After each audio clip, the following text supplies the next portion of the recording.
कीमतों में इजाफा कर दिया है और इसके साथ ही 6 रुपये 51 पैसे का इजाफा किया गया है पेट्रोल में, जबकि डीजल की कीमत में 19 रुपये 39 पैसे का इजाफा किया गया है। और जैसा कि एक्सपेक्ट किया जा रहा था कि ये इजाफा होने जा रहा है और हर कोई इस हवाले से स्पेकुलेट कर रहा था कि यह इजाफा कितना हो सकता है, अब आपके सामने ये मुस्तरद खबर देकर आए हैं और आपको आगाह करें कि हुकूमत ने पेट्रोलियम मसनूआत की कीमतों में इजाफा कर दिया है और इसके साथ ही पेट्रोल की कीमत में 6.51 पैसे का इजाफा कर दिया गया है, जबकि डीजल की कीमत में 19 रुपये 39 पैसे का इजाफा कर दिया गया है। इसके साथ ही हाई स्पीड डीजल की अब जो नई कीमत है वो 399 रुपये हो जाएगी। और इसी तरह से आपको आगाह करे हैं कि पेट्रोल की कीमत में 6 रुपये 91 पैसे का इजाफा, जबकि डीजल की कीमत में 19 रुपये 39 पैसे का इजाफा कर दिया गया है। मलिक सईद अवान हमारे साथ मौजूद है, डिटेल्स उनसे हासिल कर लेते हैं।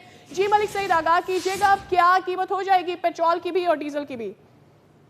जी बिल्कुल, पेट्रोलियम मसनूआत की कीमतों में 19 रुपये और 39 पैसे तक का इजाफा कर दिया गया। हाई स्पीड डीजल की कीमत में 19 रुपये और 39 पैसे, इसी तरह पेट्रोल की कीमत में 6 रुपये और 91 पैसे फी लीटर का इजाफा कर दिया गया। वजारत तवानाई की जानिब से बाकायदा नोटिफिकेशन जारी कर दिया। जिसके बाद हाई स्पीड डीजल की नई कीमत 399 रुपये और 58 पैसे मुकर्रर हो गई है। इसी तरह पेट्रोल की नई कीमत 399 रुपये और 86 पैसे मुकर्रर हो गई है। हुकूमत की जानिब से जो है वो जुम्मे को कीमतों का ऐलान किया जाता था, लेकिन आज एक रोज कबल ही हुकूमत की जानिब से जुमरात की शब जो है वो पेट्रोलियम मसनूआत की कीमतों में इजाफे का ऐलान कर दिया गया है। जी।